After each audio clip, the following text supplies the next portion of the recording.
Hello friends, I am Mr. Ravindra Bhalerao and I welcome you to my channel, that is Learn English with Bhalerao Sir. Dear students, in last lecture, that means last video, we had discussed about one of the beautiful poem, and that was Where the Mind is Without Fear. We have seen a detailed explanation about that poem, but today we shall discuss its margin question and English workshops activities. But before watching this video, as usual, I request you don't forget to subscribe my channel. Okay, alright, let's begin to discuss our today's topic, and that is margin questions and English workshop activities of the poem Where the Mind is Without Fear. Okay, this poem is written by, as you know, that this poem is written by Rabindranath Tagore. Let's see, the first of all we shall start from margin question. Question number 1. What does the poet pray to the Almighty for? यहाँ पर जो कवि है रविन्द्रनाथ टैगोर, वो अल्माइटी God, ईश्वर से किसके लिए pray करते हैं या अपील करते हैं या प्रार्थना करते हैं? The answer is given here. The poet prays to the almighty asking him to awaken his country into heaven of freedom, where the people are all truly free and total freedom of good thoughts, good words and good actions exist, while respecting those of others. So that's why the poet is praying to the Almighty God. Okay, now let's see the next question, and that is what are the reason and dead habit compared to? यहाँ पर जो reason word गया है और dead habit, इसका comparison किसके साथ किया है? And the answer is given here. Reason is compared to a clear stream. जैसे कि explanation में मैंने बताया था clear stream क्या है. Okay, clear stream. And a dead habit is compared to the dreary desert sand. Okay, now let's see the next question, that is question number 3. What does the poet wish for? कवि की क्या इच्छा है, वो किसके क्या इच्छा यहाँ दिखाते हैं? And the answer is the poet wishes that his country awakens into heavens of freedom, where the people are all truly free and total freedom for good thoughts, good words and good action exist. इसके लिए कवि की इच्छा है. Next question, and that is the English workshop activities we shall continue. And the first activity is number 1. In your notebook, write down lines from the poem as a proof for the following. यहाँ पर कुछ explanation की हुई lines दी है और इसका meaning express या दिखाने वाली lines poems में से आपको लिखनी है. And the explanation is given here. Tagore wishes, that means poet wishes for a nation where people are truthful. कवि की इच्छा है कि ऐसा नेशन होना चाहिए कि जहाँ पर लोग ट्रूथफुल होना चाहिए. अब ये मीनिंग शो करने वाली लाइंस पोएम में से कौन सी है? And the answer is where words come out from the depth of truth. This is the as it is line from the poem. So these lines shows the meaning of this. Okay, now let's see the next explanation of and the B. The poet would like everyone to work hard to reach their goal and in the long run to reach perfection. अभी ये meaning दिखाने वाली lines कौन सी? वैसे देखा गए तो reach perfection ये वर्ड भी लाइंस में आया है. ओके, गोल ये भी आया है, तो वो मीनिंग दिखाने वाली लाइंस है. And the line is where tireless striving, tireless यानी न रुकते हुए, टायर्डनेस न दिखाते हुए, स्ट्राइविंग यानी हार्ड वर्किंग करना. Where tireless striving stretches its arms towards perfection. अब ये परफेक्शन वर्ड से भी हम पता कर सकते कि इस लाइन में क्या है. ओके, कि ये लाइंस क्या दिखाती है? The meaning of this explanation. Next explanation number C, the poet विशेष, कवि की इच्छा यहाँ दिखाई देती है, that everyone in his country, इनके देश के हर एक व्यक्ति को holds his head high in dignity, यानी प्राउडली हर एक देशवासियों का सर ऊंचा होना चाहिए। अब ये मीनिंग दिखाने वाली लाइंस कौन सी है? And the answer is where the mind is without fear and the head is held high. हमें सिर्फ वो मीनिंग शो करने वाली लाइंस पोएम्स में से एज इट इज लिखनी है। Okay, next explanation, the poet dreams of a nation where knowledge should be free to all. यहाँ जो कवि सपना देखता है कि जहाँ पर नॉलेज, ज्ञान फ्री होना चाहिए। अभी ये मीनिंग दिखाने वाली लाइंस है, and the answer is where knowledge is free. Okay, next explanation, the poem is a prayer. ये जो पोएम है प्रेयर दिखाने वाली है कि गॉड से प्रेयर है। जो poet is praying to the god, it is a prayer, एक प्रार्थना है। अब ये किस लाइन से हमें पता चलता है कि where the mind is without fear this poem is a prayer? किस लाइन से हम बोल सकते हैं? And the lines, there are two lines from the in this poem, and first one is where the mind is led forward by thee, and the next number 2 into that heaven of freedom, जो last line है, my father let my country awake. So these lines shows that this is a prayer, this poem is a prayer. Next activity we shall continue. यहाँ पर one chart is given, let's explanation about this chart. Read the columns carefully. Column A and column B are given here and match the expressions with their meaning. In column B, meanings are given, and in column A, there are some expressions. For example, number 1, the head is held high. Sir proudly गर्व से ऊंचा रहना चाहिए। अब ये meaning दिखाने वाली कौन से इसमें से लिखते हैं? fearless persons, sincerity of heart, a person of self respect and proud of possessing it, narrow minded education, कौन से आ सकते हैं? सो अभी हर एक का मैंने यहाँ आंसर दिया है, हम देखेंगे।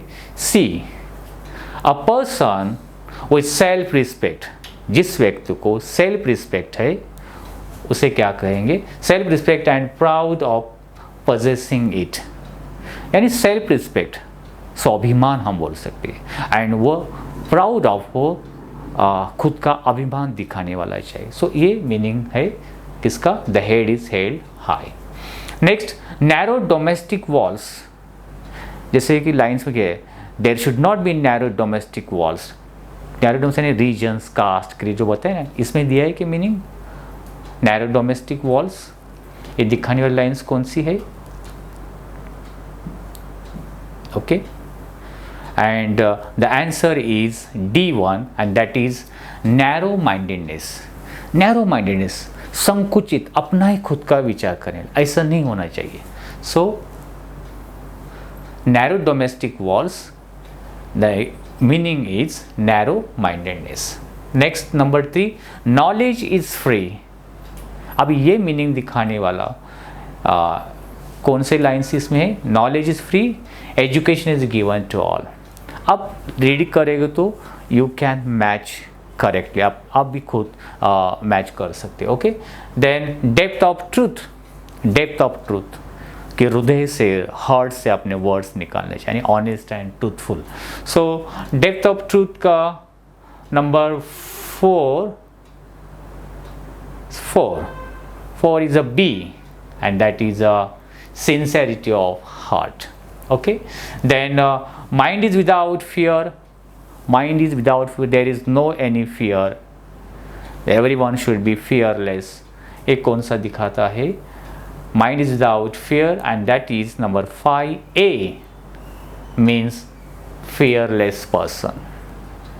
fearful के opposite fearless person. Okay, next one,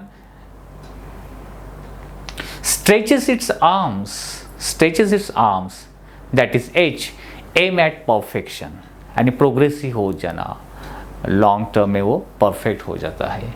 then dead habit, dead habit दिखाने वाले कौन सा है? Number 8 F, that is F, dried of infertile land of science. Next one, ever widening thoughts and action, last one, आणि वो है broadening the outlook and attitude. Ever widening thought, जैसे broad minded हम बोलते हैं, वही है broadening the outlook and attitude. So here some of the expressions and their meanings are given and we have to match it correctly. Exam में आपको क्या करना है, ये लाइन्स भी लिखनी है, वर्ड्स भी लिखने हैं, और उसका जो मीनिंग है उसके आगे लिखना है। ऐसे नंबर लिखने से बेटर मैं तो ऐसे कहूँगा कि ये वर्ड्स लिखकर उसके आगे वो मीनिंग लिखिए। Okay, now let's see the next activities, that is question number 3A. Answer the following questions in your own words. You can express your views, you can write your thoughts. आप खुद यहाँ answer आपको जो लगता है वो लिख सकते हैं। How is the world broken into fragments, ये पूरा वर्ल्ड टुकड़ों टुकड़ों में किस तरह से ब्रोकन हो चुका है। And answer is given, the world is broken into fragments by divisions on the basis of religion, caste, class and race, color in society all over the world. So इस वजह से the world is broken in fragments.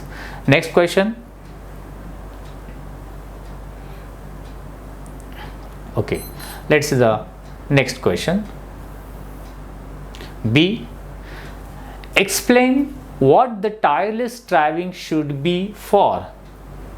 Tireless striving यानी continuous hard working करना है न थकते हुए, ये किसके लिए? Should be for. Answer, tireless striving should be to attain one's goal. हमारा गोल, जो हमारा उद्दिष्ट है, जहाँ पर हमें पहुँचना है, वो अचीव करने के लिए, as well as to achieve perfection. So what was that time, what was the goal of Indian or the countrymen? And that goal was a freedom and a perfection, I mean progress, ये achieve करने के लिए। Next question, number C, where words come out from the depth of truth, explain in your own words। इसका meaning क्या होता है? Words comes out depth of truth। While I was explaining the poem, that time I have told that meaning. Now let's see the directly answer. It means when people speak truthfully, people should speak truthfully. Their words should come out from the bottom of their heart with complete sincerity of heart, we can say. Okay. Next question. Who is the in the poem? इस poem में the word जो आया है वो कौन है? So as you know, and what does the poet appeal to thee to do? और कवि यहाँ पर दी जो भी है उनसे क्या अपील करता है, क्या रिक्वेस्ट करता है? And answer is the is a God. So the word is referred to almighty God. Okay, और क्या अपील करता है ईश्वर से? The poet wishes God to awaken his country into heaven of freedom, where the people are all truly free and total freedom of good thoughts, good words and good action exist. ये करने के लिए वो God से pray करता है, appeal करता है। Next question, what qualities does the poet wishes to inculcate in his countrymen? By mistake इसका आंसर यहाँ पर नहीं दिया है। नेक्स्ट क्वेश्चन देखेंगे, write in your notebook your own response and justify where needed. A, is the poem a prayer for India alone? ये जो poem है सिर्फ इंडिया के लिए प्रेयर है गॉड से, या वर्ल्ड का भी इसमें इंक्लूड किया है? सो हमें आंसर देखेंगे, poem is prayer for India alone but it is also relevant for countries all over the world. India के साथ साथ कवि ने ऑल ओवर वर्ल्ड के लिए भी प्रेयर की है। Okay, next B, what should the words we speak reflect? What should the words we speak reflect? जो भी हम वर्ड्स बोलते हैं वो क्या रिफ्लेक्ट करता है? And answer, the words we speak should reflect our sincerity and truthfulness. जो भी हम बोलते, the words come out and this word should show, वो वर्ड्स दिखाई देना चाहिए कि ये सामने वाला person, the person is very sincere and honest and truthful. ये इस वर्ड से सामने की हमारी क्वालिटीज़ शो होनी चाहिए। So the words we speak should reflect our sincerity and truthfulness. Next, see, what should people keep on widening? How can it be done?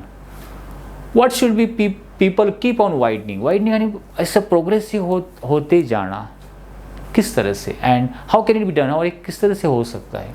So answer यहाँ दिया है, people should keep on widening their attitude and outlook. लोगों को क्या progress करने की या improvement करने की, widening and improvement and progress, क्या प्रोग्रेस और इम्प्रूवमेंट करने की ज़रूरत है।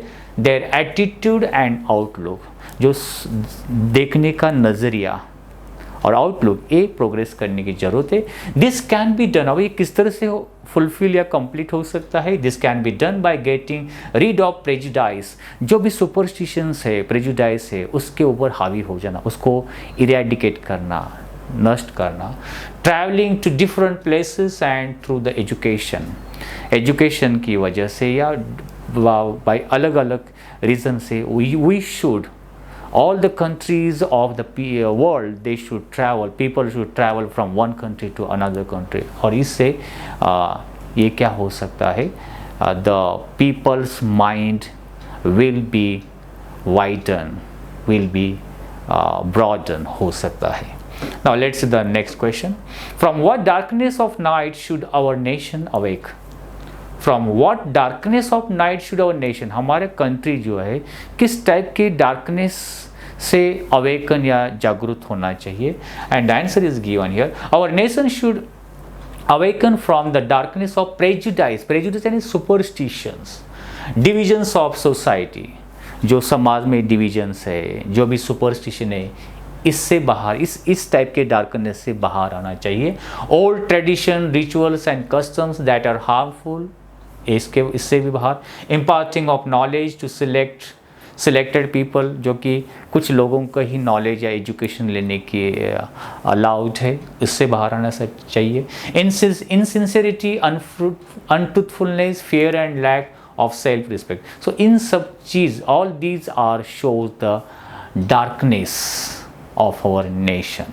Okay, what attributes of Rabindranath Tagore does the poem prayer reflect? इस पोएम से क्या एट्रीब्यूट्स रिफ्लेक्ट होते हैं, क्या क्वालिटीज़ दिखाई देती है रविन्द्रनाथ टैगोर की। The poem reflect Rabindranath Tagore's patriotism. Rabindranath Tagore किस टाइप के पैट्रोटिज्म थे, यानी एक देशभक्त थे, ये दिखाई देते हैं। And love for his country, his clear thinking, his broad outlook, and his scientific attitude and his emphasis on hard work. How he was a patriotism and broad-minded, scientific attitude. How he was thinking about his country and countrymen, not only country but all over the world. ये सब qualities, broad-minded qualities show करती है। What effect does the repetition of the word where the beginning of each line, हर एक line की शुरुआत जो poem की where से स्टार्ट किया है, where the mind is without fear. So इसे क्यों स्टार्ट किया एंड इसका क्या इफेक्ट मीनिंग में दिखाई देता है। And the answer is given here, the repetition of the word where at the beginning of each line gives a musical touch to the poem. एक एम्फसाइज म्यूजिकल टच, जहाँ पर जिस कंट्री की इस टाइप के हमारा देश चाहिए। So that is why every line of the poem is began by beginning of each line is where. Okay, so friends, जो remaining activities we shall continue in next video। अगर आपको इस वीडियो की ये भी जो भी एक्टिविटीज़ दी है, इसके आपको PDF चाहिए टेक्स्ट रूप में, so you can visit my website, that is englishforlearner.com. there you will get the whole activities, margin question and workshop activities there with answers. Okay, so friends, I hope you might have liked this video. If you liked it, please share it. If you have any suggestions for me, you can write in comment box. Wish you good day, take care, thank you very much.